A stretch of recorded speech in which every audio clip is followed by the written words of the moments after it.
Welcome back. Now, earlier we spoke to the Gauteng Health MEC talking about the process now to try and identify the bodies of those killed in yesterday's tragic blaze in the Johannesburg CBD. And there, of course, has been a call for families to go to the Dipkloof mortuary where the bodies are being held. They're desperately trying to identify who these people are. There is the Health Minister Joe Phaahla speaking. Let's dip in.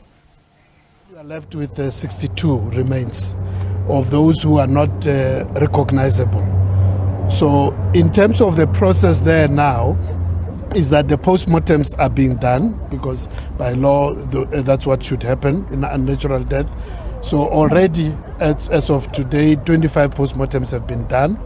By Sunday all the postmortems including, in other words, all the 74 because even those who are recognizable, postmortems have to be done to have a pathologist report.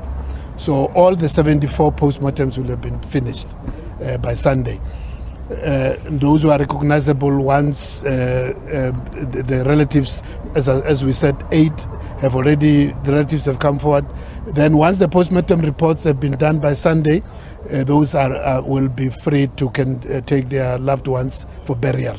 And then we're hoping that also the other 4 who are recognizable family members would have come forward because the postmortems would have been done. Now we remain with the 62 who are not recognizable.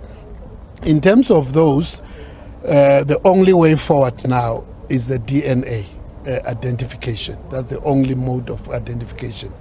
So there's some progress in that regard, in the sense that there are 29 people who have come forward to provide 45 names of people who they believe would have been in that building.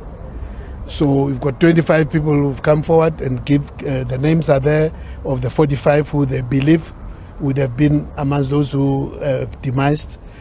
So that 45 accounts for some of the 62. And then the process now is to get, because you now have to, if somebody comes forward and say, I believe so-and-so who is my brother or my sister or, was in the building. Now you need to verify that story. That's what between our team and the police, they are working on.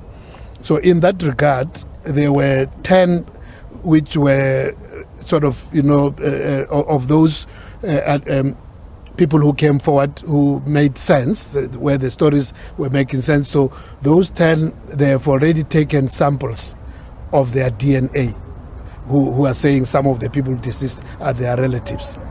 So they will continue to, listen to the presentation, and more people whose presentation makes sense, they will take more samples, so that if indeed the story sounds credible, that they have relatives amongst the 62. And in the process, as the postmortems are being done, they are also taking samples for DNA testing. So in due course, once the postmortems have been done, the police would then be having the samples of all, even the 62 who are not recognizable. They will then end up with the DNA reports of all the 62. And then hopefully, as more relatives come, as they take samples, then through the IT systems, they will be able to be matching to say, these are the DNA records of the 62 who can be recognized. So many, by a certain period, there may be 30, 40 family members, because now, but the 10 are not only accounting for 10 remains, they actually account for 19 of the remains, because some of those 10 who have come forward and given credible identification of their relatives to say, so some of those were saying they are missing more than one person. So some have got 2, some have got 3. So at the end, when you link the 10 whose samples have been taken, they are claiming 19 of the remains as possibly theirs. So as more people come, we're hoping that in due course, by the time, maybe, and there's a hope that because the mortuary will remain open on the weekend, we are calling on people to come forward. As more people come, and as they give credible stories, there are samples being taken, we're hoping that in due course, those claim of a relationship could actually match the 62. And then what will be left will be really just to run through their results of their DNA and the results from the remains of the 62. Minister, what is the nationality of the 8 who have been positively identified, but also nationalities of those who came forward to claim or perhaps looking for their loved ones? Well, in terms of those who claimed, they are South Africans amongst them. There are quite a number of Malawians. There are also Zimbabweans and also Tanzanians who have also come forward in the 29 who have come. In terms of the 8, you could maybe help us with the 8 as to whether they are all South Africans, those who have been the recognized one who have been identified. We can say because they are all in the Muslim community, and we were informed that they are all from Malawi. Okay. The Muslim community were here, even with the 4 that still have to be claimed by the families. We were informed that they are from Malawi because of their Muslim religion connection. Minister, if you're able to tell us, how long will the DNA tests take? Because there's obviously a concern that they might take long, which would then prolong the agony for these families. Well, the DNA for the 62 are not recognizable. That shouldn't take a lot of time. I'm sure as the postmortems are done, samples are being taken by next week. They should have all the DNA results. The difficulty is not that one. The DNA records of the deceased will be available as the postmortems get finished and the samples. The difficult part is the matching, because you've got the names which are provided by the relatives, those who are presenting as relatives. They say Peter Phaahla and so on. You don't have an ID. You don't have an ID. You don't have any documentation. It's what I come and say. The deceased, amongst those deceased, there is a John Phaahla, and then you have to then, you do the DNA and get the records, and then as a relative, I must match some of the DNA of the deceased. So that process is the one which is going to be because, again, just to emphasize that it must be somebody where there is some blood relation, some distant Malome and some uncle and so on. It will not match. So those are the difficulties which you need to get siblings, you need to get parents. And we're just saying here, it's a matter which we must accept, that preferably on the parental side, if it's where parents are still alive, you will rely more on mothers. You will understand why. In terms of why, sometimes in terms of who's the father, when it comes to actual DNA, can become difficult. So on that part, you rely on the mothers and the siblings. Yeah. So that is the difficulty.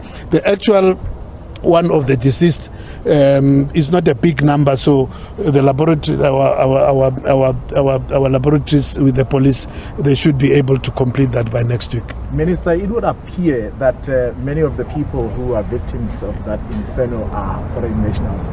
We were just looking at your colleague, Minister of Social Development, trying to convince the people who are refusing to go to the shelters because they fear that they may be arrested and be deported if they go there. You're also more or less facing a similar dilemma of people who may not want to come here because they would think that police would arrest them. Can you give assurance that when they come here as authorities, those who perhaps are in the country illegally, they won't be arrested and deported? Otherwise, the priority would be to identify the deceased. Definitely, this is a tragedy and a crisis. So, I mean, we don't have authority to say the immigration laws of the country should be set aside, but in the interest of resolving the tragedy, we'll work together. Health, police, home affairs, we all working together, social development, the whole of government, we will work together to solve this issue. And then the issues in terms of whether people have papers and will come later. So we will want to encourage those who have who know the people who demised in this tragedy.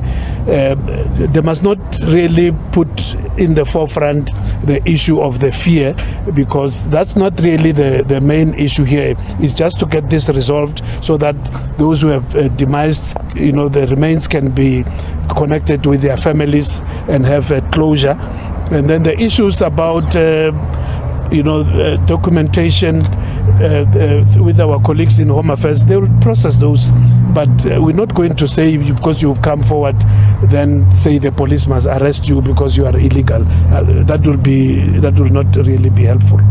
Minister, talk to us about the resources that you've had to put together.